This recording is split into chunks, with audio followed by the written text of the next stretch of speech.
December 11th, 1978, 3 in the morning, John F. Kennedy International Airport, New York. While most of the city sleeps, 6 masked men step out of a black Ford Econoline van parked beside a low concrete building. The building is the Lufthansa cargo terminal, Building 261. Inside it sits a sealed vault holding nearly $6 million in untraceable American currency and almost $1 million more in jewels and gold. The men have studied the routes, the cameras, the shift rotations, and the names of every guard. They know where the keys are. They know who to point a gun at. They know exactly how much time they have. In 64 minutes, they will walk out of that terminal with the largest cash robbery in the history of the United States. By dawn, the money will be gone, scattered across the borough of Queens, into the hands of a man known on the street as Jimmy the Gent. And within 24 months, almost everyone who walked into that building that night will be dead, buried, or burning in the trunk of a stolen car. This is the story of the Lufthansa Heist, the most audacious mafia robbery in American history, and the bloody, paranoid, self-destructive cleanup that followed it. To understand how 6 men ended up inside that vault, you have to understand JFK.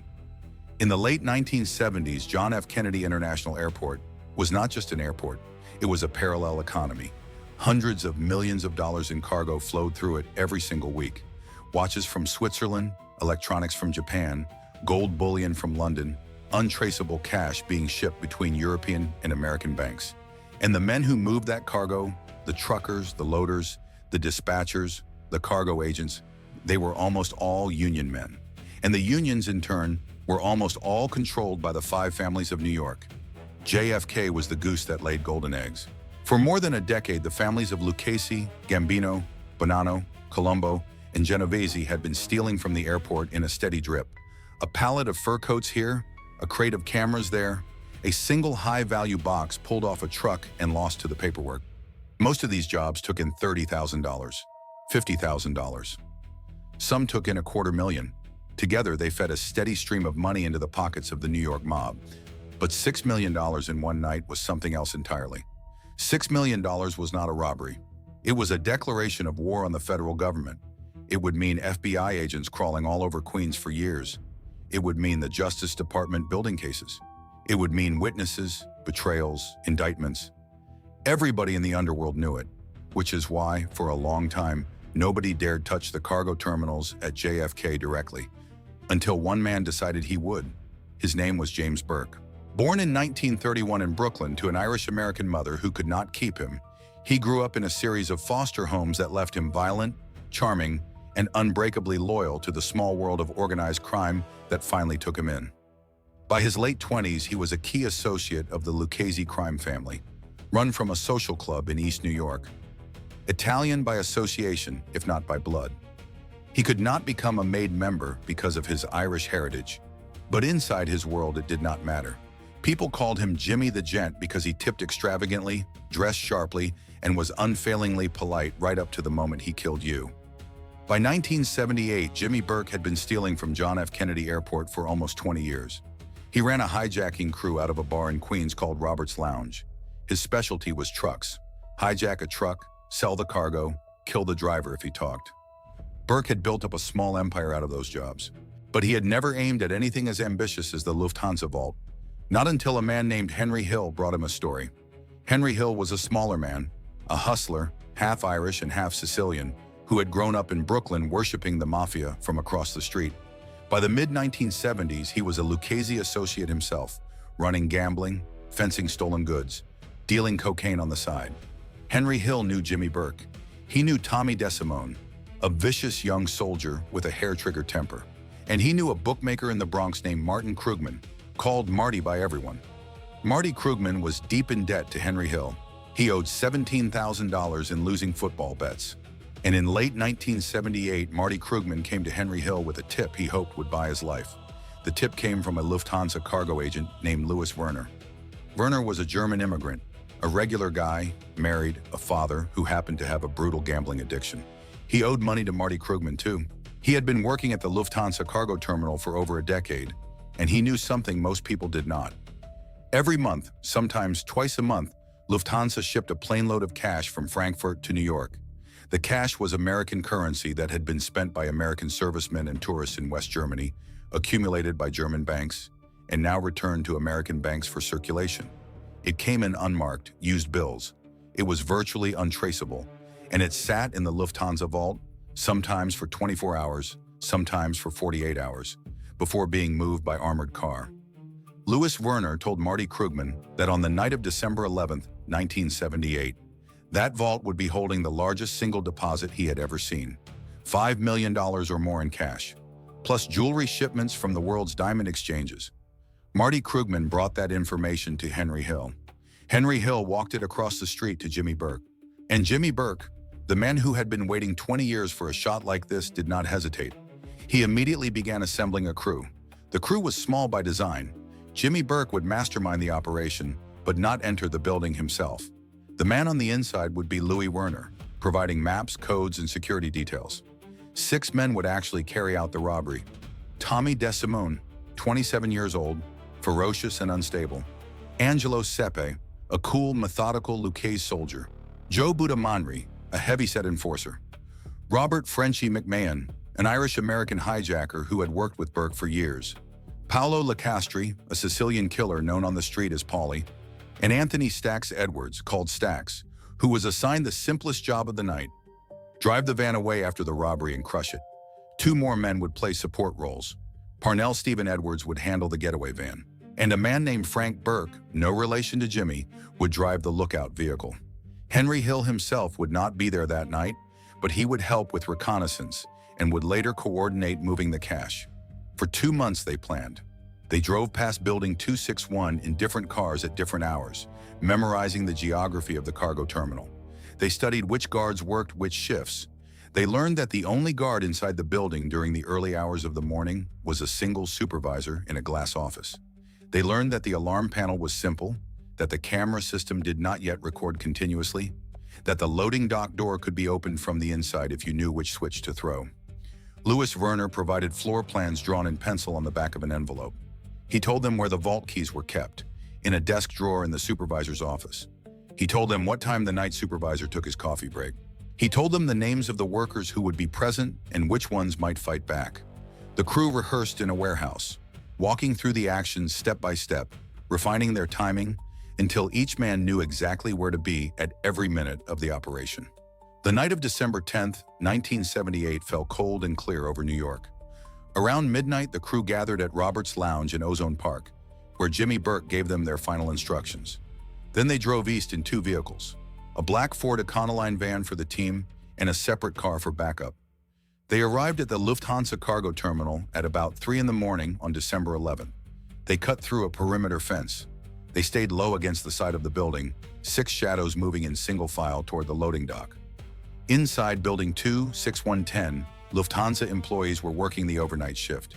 They were processing paperwork, restocking shelves, moving small pallets. None of them carried weapons. None of them was expecting trouble. At 3:12 in the morning, the loading dock door rattled open from the inside, opened by an employee who would later say a masked man had pressed a pistol against his temple. The crew flowed in. Within 90 seconds, every employee was on the floor, hands cuffed behind their backs, mouths taped, eyes covered. The lone security guard was disarmed. A worker named Kerry Whalen tried to fight back and was beaten unconscious with the butt of a rifle. Then the crew did something almost surgical. They herded the night supervisor, a man named Rudy Eyrich, to the vault. He had the only key. He cooperated. He opened the door. Behind it were stacked wooden pallets wrapped in plain paper. 40 pallets of currency. The crew began carrying them out one by one, 2 men at a time, loading them into the van. It took them 27 minutes to load $5.5 million in cash, plus a single canvas bag containing roughly $875,000 in jewelry, mostly uncut diamonds and emeralds in transit between Antwerp and the American Diamond Exchange. By 4:16 in the morning, 64 minutes after the crew first entered the building, the van was pulling away from the loading dock. Jimmy Burke was waiting at a warehouse in East New York. When the van rolled in, he watched the crew unload the pallets and start cutting open the paper wrappers. The bills were used 20s, 50s, 100s, old enough to be untraceable, new enough not to draw attention. Burke counted aloud as the stacks grew. $5.875 million in cash, the largest cash robbery in American history. He paid the crew their cuts on the spot, about $50,000 to each of the frontline men. The rest he kept, to be divided according to the rules of the family, with substantial cuts going up the chain to the Lucchese boss Paul Vario and to Burke himself. By 6 in the morning, the New York Port Authority had discovered the robbery. By 8 that morning, the FBI had taken over the case. By nightfall, the Bureau had stationed agents in front of Robert's Lounge in Ozone Park. They had no warrant, no probable cause, no charge they could file. They simply knew. Anybody who had ever worked organized crime in Queens knew. A robbery this size could only have been planned by Jimmy Burke. The problem was proving it. The Bureau had no witnesses willing to talk, no fingerprints worth lifting, no physical evidence that connected any of the participants to Building 261. So they did what the FBI always did in those years. They watched, they waited. They started squeezing the small fish in the hope that one of them would crack. And inside Jimmy Burke's world, something darker was starting. Within hours of the robbery, Burke had a problem he had not fully anticipated. Stax Edwards, the simplest job of all, had failed the simplest task. Edwards was supposed to drive the getaway van to a New Jersey junkyard and have it crushed.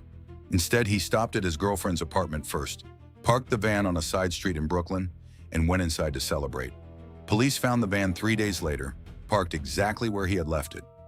Fingerprints all over the steering wheel, fibers from the cargo terminal floor on the rubber mats. It was a roadmap for the FBI. Stax Edwards did not live long. On December 18th, 1 week after the robbery, Edwards opened the door of his apartment in Ozone Park to a man he knew. He was found dead the next morning with multiple gunshot wounds to the head. The killer was almost certainly Tommy DeSimone, acting on Burke's orders. Edwards was the first. A pattern emerged. Within weeks of the robbery, Burke began to systematically eliminate everyone who could connect him to the Lufthansa heist. Marty Krugman, the bookmaker who had brought the original tip, vanished in January 1979. His body was never found. Henry Hill would later testify that Marty Krugman was murdered inside Robert's Lounge by Tommy DeSimone, his body cut up and disposed of piece by piece. Joe Buddha Manry and Robert Frenchie McMahon were found shot to death in a parked car in Brooklyn in May 1979, side by side in the front seats, the back of their heads against the headrests. Paolo Licastri was found in a vacant lot in Brooklyn, also shot. Teresa Ferrara, a girlfriend of one of the crew who knew too much, vanished in February 1979. Parts of her body were later found washed up on the New Jersey coastline. And then there was Tommy DeSimone himself. Tommy was the most dangerous man in the crew, 27 years old, a killer who liked killing. But in 1979, Tommy had a deeper problem. Years earlier, he had murdered a made man named William Bentvena, called Billy Bats, inside a Brooklyn bar. He had also murdered a Gambino associate named Ronald Girothi, called Foxy. The Gambino family had been demanding revenge for years. In January 1979, exactly a month after the Lufthansa heist, Tommy DeSimone disappeared. He was told he was being summoned to a ceremony to be officially inducted into the Lucchese family. It was a trick. He was murdered, almost certainly by Gambino soldiers acting in coordination with the Lucchese, in revenge for Billy Bats and Foxy. Jimmy Burke is widely believed to have given his approval. Tommy DeSimone's body, like Marty Krugman's, was never recovered. By the summer of 1979, the FBI had a list of 9 men they believed had been involved in the planning or execution of the Lufthansa robbery. 6 of them were already dead. Anthony Stax Edwards, Marty Krugman, Joe Buddha Manry, Robert Frenchie McMahon, Paolo Licastri, Teresa Ferrara. Tommy DeSimone, presumed dead. By the spring of 1980, the count would rise to 10. Angelo Sapi survived until 1984, when he was murdered in his own apartment in a dispute unrelated to Lufthansa, killed alongside his girlfriend by a man who shot them both in the head. The Lufthansa crew had effectively been wiped from the earth. There was, however, one survivor who would change everything. His name was Henry Hill. By 1980, Henry Hill had been arrested on unrelated drug charges. He was looking at a long prison sentence. And as he sat in custody, he watched as one by one his friends in the Lucchese family disappeared into rivers, vacant lots, and trunks of cars. Henry Hill came to a conclusion that would echo through American crime history.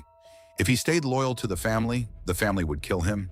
If he flipped to the FBI might be able to protect him. In May 1980, Henry Hill walked into the office of FBI agent Edward McDonald and offered to testify against everyone he had ever worked with, including Jimmy Burke, including Paul Vario, including the entire Lucchese hierarchy in Queens. Henry Hill became one of the most important federal witnesses of the late 20th century. He entered the witness protection program with his wife and children. He testified at 50 separate trials over the next decade. He sent dozens of mafiosi to prison, and he provided the FBI with a complete first-hand narrative of the Lufthansa robbery, the planning, the execution, the murders that followed. There was just one problem. None of it could be used to convict anyone of the robbery itself. Henry Hill had not been inside Building 261 on the night of December 11th. Everything he knew was hearsay, useful for context, dangerous for cross-examination. The federal government could prosecute Jimmy Burke for many things, including the murder of a Boston College basketball player connected to a separate point-shaving scandal. But they could never prosecute him for Lufthansa. In the end, only one man was ever convicted for the Lufthansa heist itself. Louis Werner, the inside man, the gambling-addicted cargo agent. Werner was arrested in February 1979, less than 2 months after the robbery, after the FBI traced his connection to Marty Krugman and pressured a Krugman associate into talking. Werner was convicted in May 1979 of conspiracy and grand larceny. He received 8 years in federal prison. He served 5. He died in 2006, an old man having never recovered the money, having never explained to his children why their father had ruined their lives for a debt he could not pay. Louis Werner is, to this day, the only person who ever served prison time specifically for the Lufthansa robbery.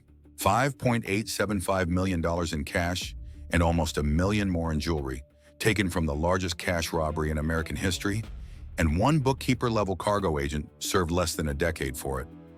What happened to the money? Officially, almost none of it was ever recovered. The FBI in the years after the heist worked the cash trail relentlessly. They followed currency through pawn shops, casinos, real estate purchases, restaurant renovations. They found pieces, a few thousand here, 10,000 there. But the vast bulk of it simply vanished. According to Henry Hill, the money was divided in a strict hierarchy. Burke kept the largest share. Substantial cuts went up to Paul Vario and to other senior Lucchese figures. Cuts went sideways to Gambino, Bonanno, and Colombo associates, paying for cooperation and silence. Cash was laundered through restaurants and construction companies in Queens. Some was simply spent on cars and homes and gambling. Some, according to one persistent rumor, was buried in a yard somewhere in suburban New York and never dug up. Jimmy Burke himself never spent a day in prison for Lufthansa. He was convicted in 1982 of the murder of Richard Eaton, a Florida drug dealer who had crossed him. He was convicted again in 1985 for fixing Boston College basketball games. He died in federal prison in 1996 from lung cancer at the age of 64. He had been incarcerated for over a decade by then. He had never confessed to a single Lufthansa-related crime. He took the names of the dead with him. In 2014, 36 years after the heist, the FBI tried one last time to bring a case. They arrested an 80-year-old Bonanno family associate named Vincent Asaro, charging him with involvement in the Lufthansa planning. The case relied on the testimony of an old Mafia informant. After a high-profile trial in Brooklyn federal court, Asaro was acquitted in November 2015. The jury simply did not believe the witnesses.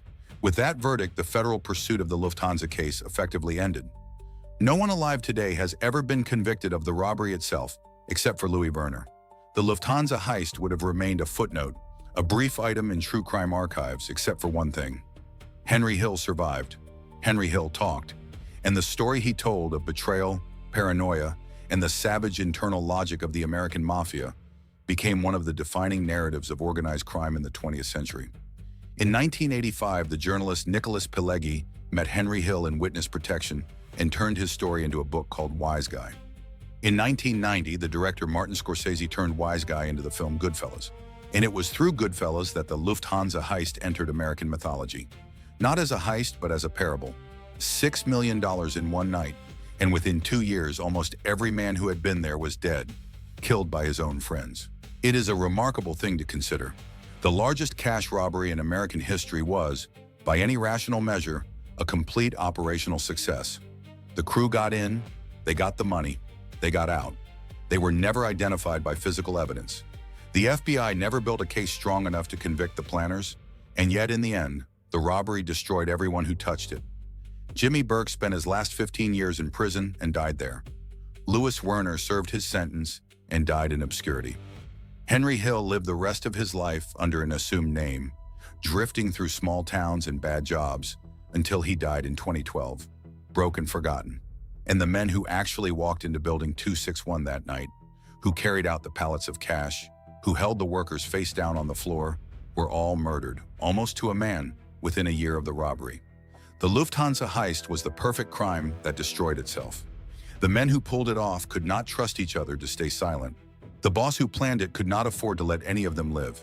And in the cold mathematics of organized crime, $6 million in cash was worth less than the lives of the 8 men it cost to keep that money safe. They walked into that building on a winter night in 1978 thinking they had won. Within 2 years, they had lost everything. And the money they died for is, almost all of it, still missing. To this day, somewhere in the American underworld, the cash of Lufthansa flight number 493 from Frankfurt to New York is unaccounted for. The men who could have told us where it went have all gone silent, one by one, into the dark.